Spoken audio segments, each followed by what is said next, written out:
Good morning, students. So this is the second class and we were studying the second half of the second chapter, that is the capacitance. Okay. So while studying capacitance, we have already discussed that the material based on electricity can be categorized into two broad categories, that is conductor and insulator, keeping apart the semiconductor. We will not talk about that. Okay.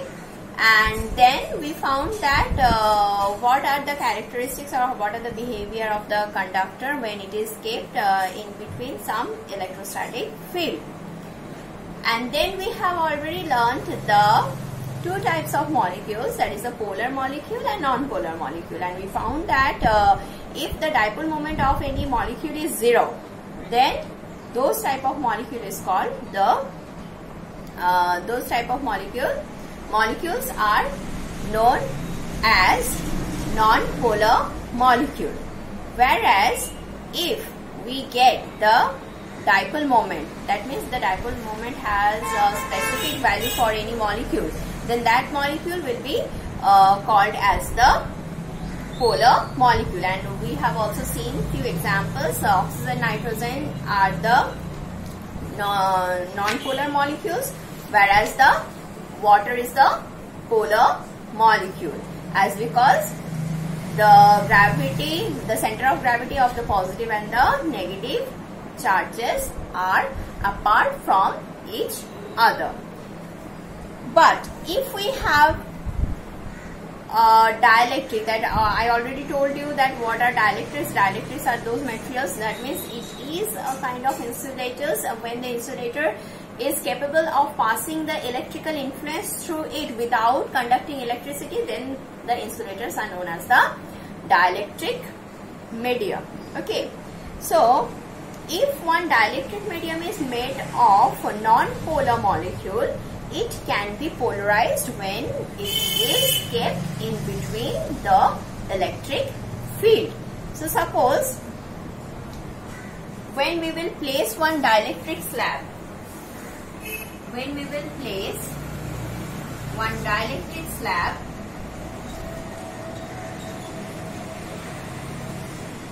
in between the electric field, then if it is made of non-polar molecules, then due to this external electric field, the non-polar molecules will be polarized.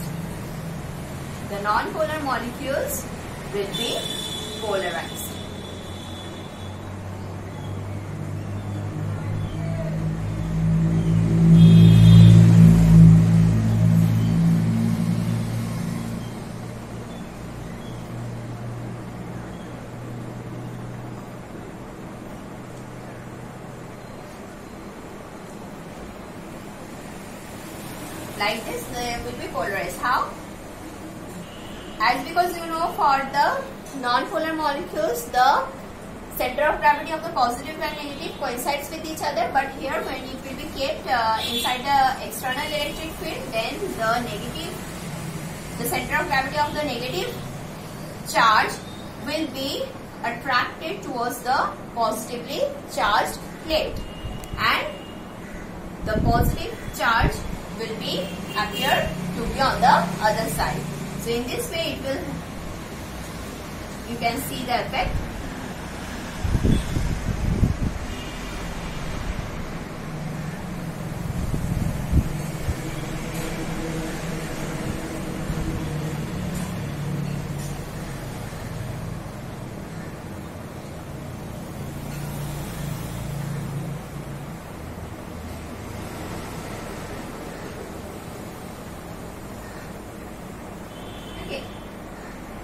So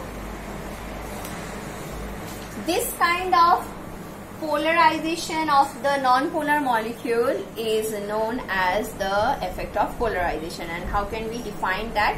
The stretching of the dielectric atom the stretching of the dielectric atom due to displacement of charges in the atoms under the attraction of the applied electric field is called polarization. So how can it be defined as? What is polarization?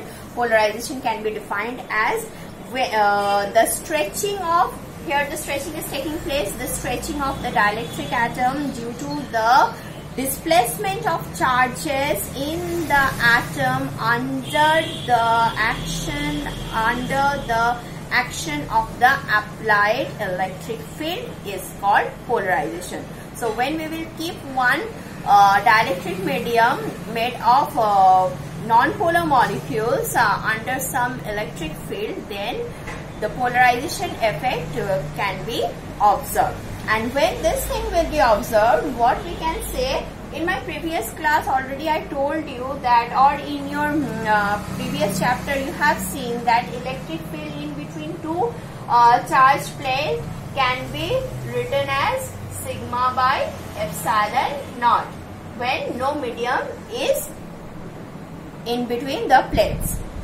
So the external electric field which has been applied by the two plates can be written as epsilon E naught equals to sigma by epsilon naught. Now when we are introducing this dielectric medium, then due to the polarization, as you can see that this plus charge and this minus charge will come together and they will neutralize their effects. So this will neutralize their effect, this will neutralize their effect. Hence, this type of charges will neutralize their effect, and hence what we will get? We will get that at one side of the slab it is negatively charged and the other side of the slab is positively charged. So the dielectric slab, the one side of the dielectric slab is, due to the polarization, the one side of the dielectric slab is negatively charged and the other side is positively charged. So due to this charge separation, one internal electric field will be induced and that will be along this direction. Let us write it as EP, as because this is originating due to the polarization effect.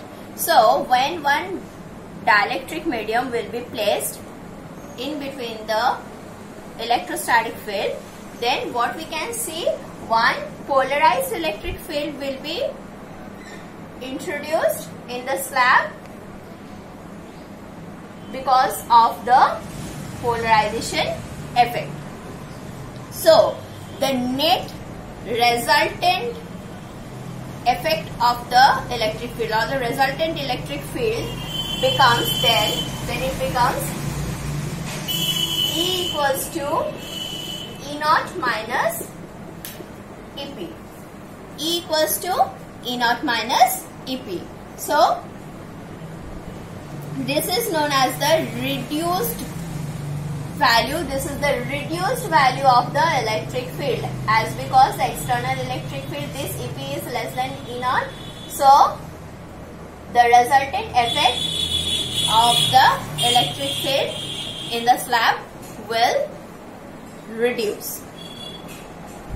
And here I will again explain the term dielectric constant with respect to this reduced electric field and the applied electric field. So how much the external applied electric field will be reduced by the slab, that is determined by the characteristics of the slab, which is known as the dielectric constant. In my previous class I have also recapitulated the concept you have learned in your first chapter, that is the dielectric constant K, or the relative permittivity epsilon R is equals to epsilon by epsilon naught, or force, Coulombic force in air by Coulombic force in medium. So this is what you have already learned in your previous chapter. Now we will again define this term with respect to reduced electric field and the external applied electric field. So how can this be defined as? the ratio of the strength of the applied electric field to the strength of the reduced value of the electric field on placing the dielectric between the plates of the capacitor is called the dielectric constant. So how it is defined? Now again it can be defined as K equals to E naught by E. So what does this implies? That this implies K is always greater than 1. K is always greater than 1 as because E is the reduced value. The resultant electric field is the reduced value of the applied electric field. So this is one more relation which will be useful for solving the numericals. So the dielectric constant can be defined with respect to the applied electric field and the reduced electric field. Then the next thing what comes is the polarization density. When the dielectric slab is placed in between the electrostatic field, the polarization is taking place. Then how much polarization is taking place within a per unit volume, that is called the polarization density. So your next heading is polarization density.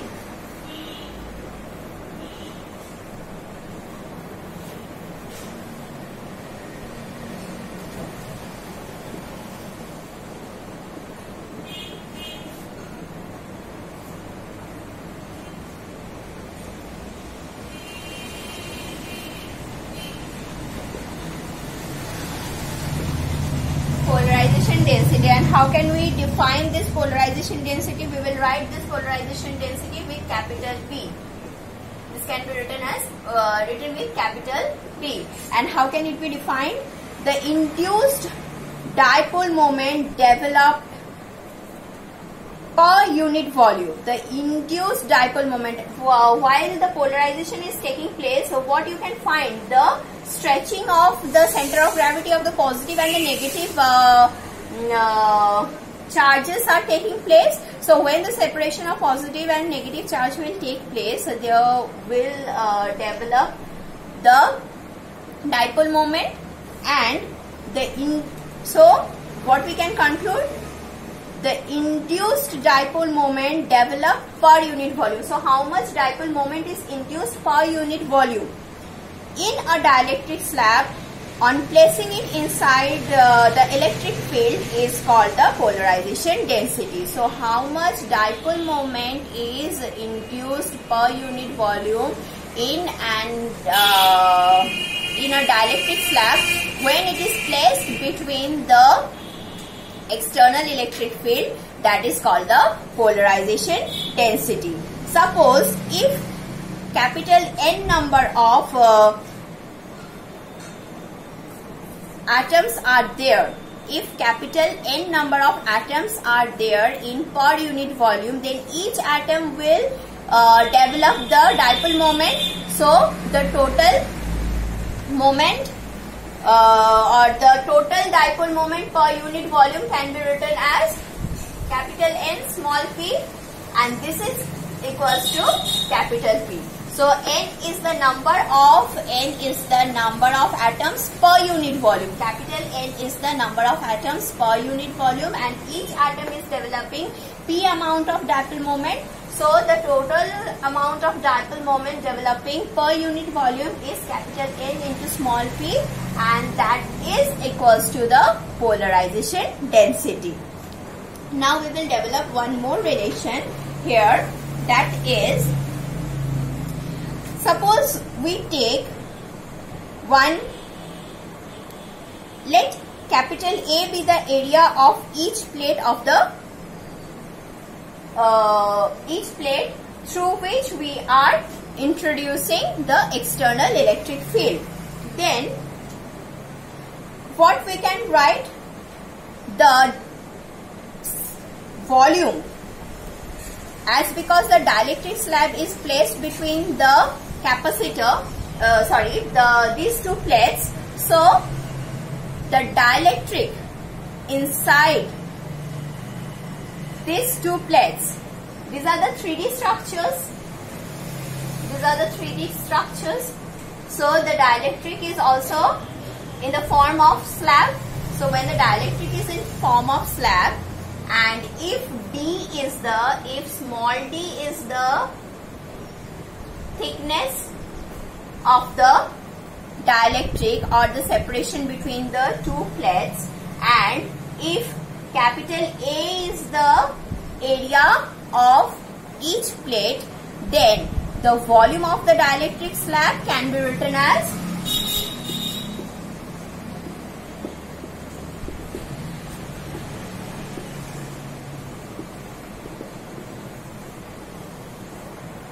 slab is nothing but capital A into small d, that is this into that for unit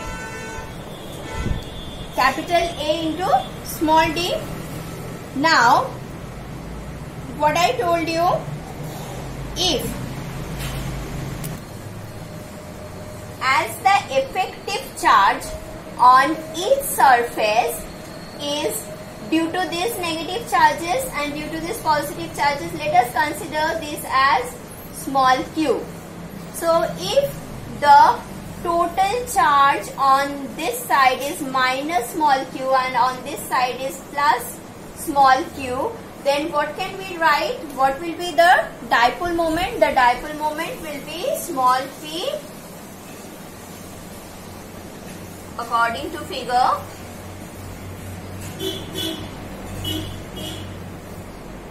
Small p equals to small q into small d. Now polar by definition,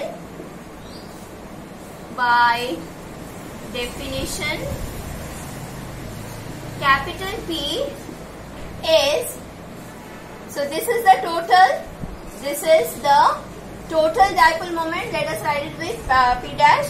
So this will be P dash by AD, and it can be written as QD by AD and thus Q by A. So we got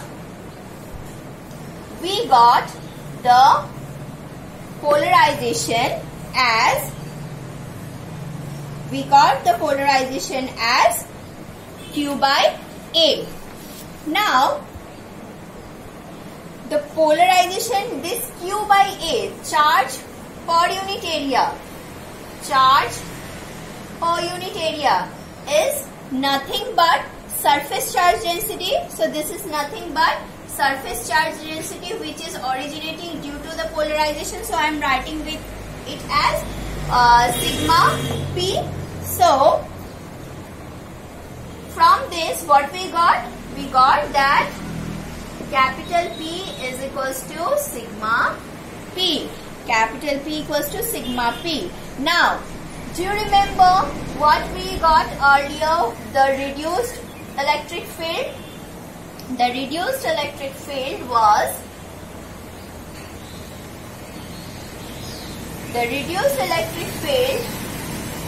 E equals to E naught minus EP, and we can write E naught as sigma by epsilon naught minus EP.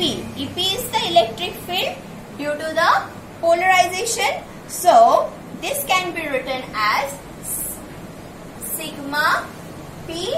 So the charge due to polarization by epsilon naught, and charge due to polarization is nothing but capital P. So what we can write? E equals to E naught. This is the applied electric field, so we can leave it as E naught. So E naught minus capital P by epsilon naught. So in terms of polarization density, we can write the reduced electric field E equals to applied electric field minus polarization density divided by epsilon naught. So in our next class, we will learn one more new term, that is the electric susceptibility. After understanding that, we will talk about the capacitance in details, because while discussing the different characteristics and behavior of capacitor, different types of capacitor, these are very important. So till then, you please recapitulate up to this portion, and next day we will start the capacitor. Thank you.